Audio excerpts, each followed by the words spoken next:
Good afternoon, everybody. This is Matt Shea broadcasting live from the state line in Idaho with the Reawaken America tour.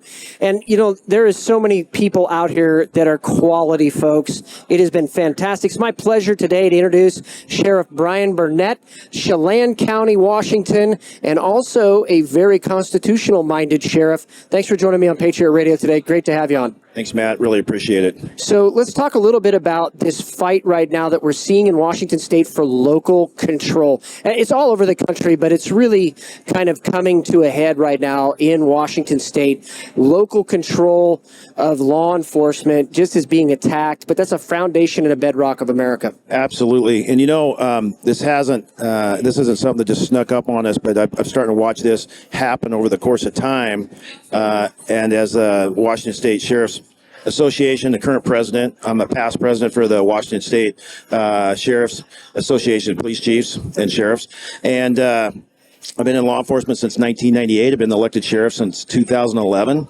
And I've seen from leadership positions that the legislation, the governor, and different things coming in, there's no doubt in my mind, Matt, that they're coming after local control. They're trying to strip the powers of the elected sheriff, and they're trying to make it so they can impose their authoritarian rule, I would say. But most importantly is like when I go out and talk to people, this is an election year for me, and I said one of the most important things we want to do is we want to police our backyards so we can protect our quality of life. And we can't do that with where the state has taken us with open borders on the federal government and different things. We can't. And that's a good segue into the open borders part. I think that what has happened over the last at least 10 years, this centralization of control has actually allowed cartels to manipulate and cartels to infiltrate into this country. And I mean, the border's a train wreck. Everybody's watching it. They know that. But they don't understand that up here in Washington, we are reaping the negative effects of all that's happening down on the border. Absolutely. So I did a border tour out of Pinal County in April of 2021. And what we saw and what they were predicting was massive numbers. The Pinal County Sheriff's Office serves I think a population of about 500,000. And, in 2018, they didn't even have any fentanyl seizures. And then in 2019, they had about 644. And then in 2020, they were looking at about 200,000. And then what they were predicting for 2021 was that they were going to hit 400,000 or 500,000. Now they hit 1.2 million. And they're going to be over that this year. The cartel's starting to tweak, open up more open powder. They're making things more appealable to young children. So we're going to see some serious poisonings coming on.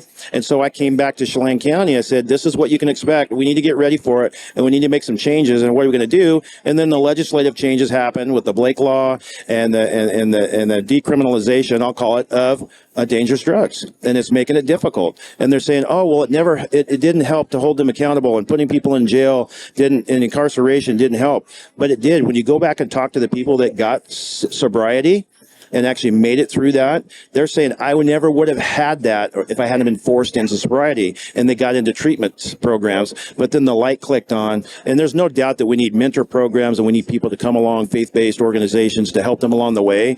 But you cannot stop enforcing low-level crimes, and that's what all our police reform is doing, without expecting serious, dangerous crimes to rise and instantly go, an uptick hugely. No, absolutely. We see a lot of drug addiction down in downtown Spokane at the church and just on the outside. I mean, walking around every single day, drug addiction, prostitution, homelessness. We see these things, and there is a place to be ministering for those folks. But a lot of this could have been stopped, like you said, if we had enforced these small level crimes and property crimes, particularly driving businesses out of downtown Spokane, making it very difficult for people to even go to a church in a downtown area because of all these kind of things happening. It affects so much in the quality of life, but also the people that are involved in this, they would get out sooner if they were held accountable sooner. Oh, absolutely. It's made it very dangerous for our citizens, for you, me, our loved ones. Just with the pursuit law changes, okay, it's emboldened, it's empowered our criminals to say, you can't touch me. As a matter of fact, you can't even stop me. So I'm not going to stop. So therefore I'm going to do this, this, and this. And instantly what we saw was a peak in auto theft crime around the state of Washington. And prior to that July 21 reform, they were averaging about 2,000 stolen vehicles across the state of Washington for the last 3 or 4 years. Instantly, in that first month, we started hitting 4,000 to 5,000. So they're looking at almost 50,000 stolen vehicles in the first year after the change. Yeah, that's exactly right. So we know that there is a Chinese component to part of this. The intelligence community's come out that very clearly. They're working through cartels to bring this stuff into the United States of America. This is not just some happenstance. This is intentional. So what is your message to other sheriffs, and other law enforcement here in the United States? I mean, how can we systematically take our country back from this hand of drug dealers, drug addiction, crime, etc.? Well, and one of the things I say, if you visit my webpage for my campaign, burnettforsheriff.com, we did a video series called Candid, and we just wanted to talk about the real facts and the things that we're experiencing. And there's kind of a saying we say, now is not the time. It's not the time to slow down. It's not the time to take our foot off the gas. It's the time to go out and enforce our laws for dangerous drugs and dangerous criminals doing serious crimes and behavior. Exactly that, to protect our quality of life. But the problem is, just 5 or 6 years ago, I wouldn't have been saying the things that I'm saying now. I was working on budgets and operations and what are we going to do for our staffing and recruitment and retention. And all of a sudden now it's like, no, I've got to hand that completely over to my staff to say I've got to go out on the legislative part. And now all of a sudden the local sheriff is a politician, so to speak. Because if you're not paying attention because you have to protect this. And I keep telling everybody, it's almost to the point where we've almost lost it. And to say we need to be aggressively going around to people and say it's time for you to speak up. It's not just the local agencies and the governments that are going to protect us for you. It's time for the people to wake up, and more than anything, voter turnout, Matt. You know about this. It is. It's embarrassing. And our primary vote here this year for this election, we had a 46% voter turnout, and they were happy with that. I don't think so. When you have 21,000 people voting in a primary, when you have 50,000 registered voters, I don't get it. Exactly. And, the largest voting bloc in Washington State are Christians. The largest voting bloc in Washington State that does not vote is Christians. And veterans account for 13% on top of that. So if you had all of that voting together, we don't have any problems. We're immediately cleaned up. And good, able-bodied local elected officials that know what to do would be elected in this state and in this country, frankly. Absolutely. We should never be letting the minority make the decisions for the majority. That's right. And I don't think that your view, my view, and our Christian heritage and our values based on the foundation of our Constitution is the minority. I really believe it's the majority. But people need to wake up and pay attention. And it's time that you're going to have to sacrifice something. And for some people, that's money. And for some people, that's a time commitment. But it's a sacrifice in either way. And maybe it's both. But you better get out there and do something, because we need everybody's help. That's what we're going to be talking about tomorrow night, actually, here at the Reawaken America Tour. I'm going to be talking about this exact issue. What are we willing to sacrifice? I want to talk about one other issue that's been hitting us in Washington State. People come up to me, ask me, and they're like, you guys have been dealing with for 10 years. I'm like, yeah, we're 10 years ahead of y'all in the rest of the country. The Second Amendment has been a point of contention in Washington State for a little while. And I really believe some of the initiatives that have been put out there have really not been accurate in how they've been portrayed in what they were going to do in effect. It's a God-given right. I believe in it. I know you believe in it. Let's talk a little bit about the Second Amendment. Absolutely. We helped draft a letter for the Sheriff's Association last year to show that the sheriffs were in support of this. And we actually had 37 of the 39 sheriffs. And one of the reasons we would have had 38, but we had a sheriff that had just retired early out of, I believe, Kitsap County. And we had an undersheriff that wasn't sworn in yet. And so he felt uncomfortable about that. But other than that, we would have had 38. And with the missing the 39th one was King County. Well, you don't say. Yeah. Anyway, and there seemed to be some pushback, and I'll leave that one alone. We had amazing support. We got together and did a little bit. We had a photo opportunity, and everyone signed that. And then I came back home, and then I sent my own version out of that. And Matt, what I saw was I started to get a little bit of pushback on Facebook and social media, and I actually went and sat down at home with my wife, and I carry this pocket Constitution book with me quite a bit, and I was just wondering, I was just going, what in the world is going on? Because in that letter was the words providence, right, and divine, and they're not my words. And all of a sudden I realized it as I went back here and I looked at what the forefathers had wrote after they had drafted the Constitution. They said, oh my gosh, if it hadn't been for the providence of God, this is not something. This was something much greater than us. Man could not have done this great of a working document to protect the people. This had to be a divine intervention of God to be able to do that. And then it hit me.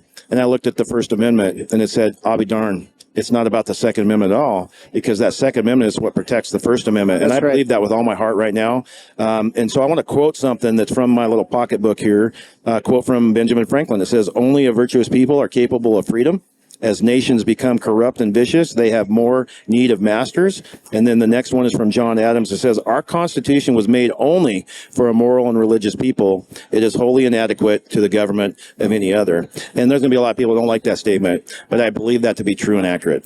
Well, the Founding Fathers believed it completely to be true. And what we're seeing today is a lot of corruption of morals. And this country was founded on these basic tenets of morality. And so not only having a constitution, I've got one in my pocket as well, always do, but also having your Bible and understanding what that reads, and understanding that this is not a fight just for elections. This is a fight for the very heart and soul of America. And right now, you're on the front line. You're seeing the degradation of morality and what that's wreaking havoc on the local community.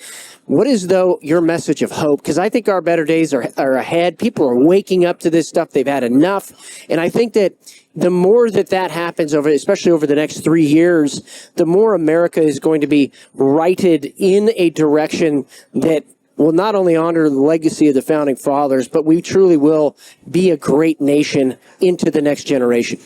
Well, the church that I attend in Wenatchee, and our pastor talks about something. He says, soft times makes for soft men, and hard times make for tough men, because we have to step up and do things. And we look back at some of the hard times where America's been in war and some very difficult times. People stood up and it brought them together, and really brought people together. And I think that's something to say. We can no longer just look onto social media, and because somebody wrote it and typed it up means that it's truth. Right. You got to go out and you got to do some research. But what's the foundation of truth, right? Yeah, and I think that is. And for me personally, I'm going to get a little more. I'm going to quote another scripture. Philippians 4:13 is something everybody's heard. And here in the last couple of weeks, it really hit me hard as I read in front of that verse. Because Philippians 4:13 says what? I can do all things through Christ who strengthens me. But the verses before that talk about, I have been in the low without, and I've been in abundance with everything. But all of those things, the highs and the lows, it's really about the low and the tough times, to say God is what has to get us through. And if man doesn't look back and really rely on him, we're in for a world of hurt. And it's okay to say, hey, I need to humble myself, and I need to come back, and I need to redirect. But I think those morals and those type of things that our forefathers was talking about that supports the Constitution is one of the greatest things that we have, and we need to redirect. But it's not government's not the answer. And I tell people that all the time when I talk to civic groups. It's really not. Okay, we're your first line of defense, and we need to be out there proactively protecting you when the emergencies and trying to divert those things. But it's about you stepping up and doing your role in your local backyard, in your public organization, and being the mentor and doing all these things. And it takes risks. And it's not convenient, right? The person knocking on your... That's right. Right? Well, I need some bread at midnight. Well, that's not convenient. Don't wake me up, come back in the morning, and I'll talk to you. No, we actually going to need to help that brother and sister out in need in the time when it's in need. Yeah, the solution is Jesus Christ, returning him to the center of our lives, returning him to the center of our families. He will return to the center of our country. And that's the morality that all the Founding Fathers talked about, was that morality that comes from Jesus Christ. So I want to thank you very much, Sheriff Brian Burnett, Chelan County, Washington. Thank you. And it's BurnettForSheriff.com. Thanks, Matt.